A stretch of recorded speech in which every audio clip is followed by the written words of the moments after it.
অফিসটা ওই যে মডেল মসজিদটা আছে না, এর মধ্যে একদিন আসছিল, তো মানুষ তো আসে সবাই, গত বুধবার বা মঙ্গলবার আসছিল আমাদের এখানে এমপিও আসলে পাশে দেখা করার জন্য। পুলিশ কই গেল?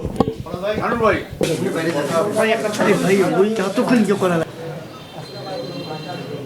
ভাষা না ভাষা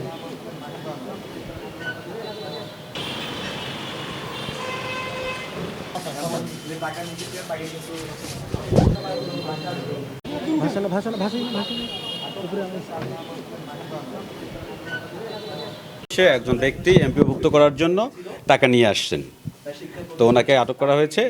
আমাদের কাছে পুলিশি সহায়তা চান। তৎক্ষণাৎ আমি আমাদের mobile one officer sub inspector শাহানুরকে পাঠিয়ে দিয়ে আমিও নিজে আসি। আসার পরে দেখি যে হ্যাঁ উনি বসে আছেন। পরবর্তীতে আমরা টাকাগুলো গুনলাম, গুনে দেখা গেল যে নগদ ক্যাশ 7 লক্ষ টাকা আছে। তদন্তের বিষয়, তদন্তকারী কর্মকর্তা নিযুক্ত হওয়ার পরে পরবর্তী কার্যক্রম তদন্তকারী কর্মকর্তা অনুসন্ধান করে যদি এখানে কারো জড়িত হওয়ার বিষয়ে সংশ্লিষ্টতা আসে, সম্পৃক্ততা আসে, তাহলে তিনি আইনগত ব্যবস্থা গ্রহণ করবেন। এখন আমাকে একটা মোবাইলে একটা হচ্ছে মেসেজ দেখাচ্ছে, মেসেজটা হচ্ছে একজন শিক্ষকের জন্য 5 লাখ টাকা আর 3 জন কর্মচারীর জন্য 3 লাখ টাকা, 8 লাখ টাকা এখানে আছে। এই মেসেজটা যখন দিল তখন আমি মেসেজটা দেখানোর পরে আমি একটু অবাক হয়ে গেলাম যে আমি এই মুহূর্তে কি করব।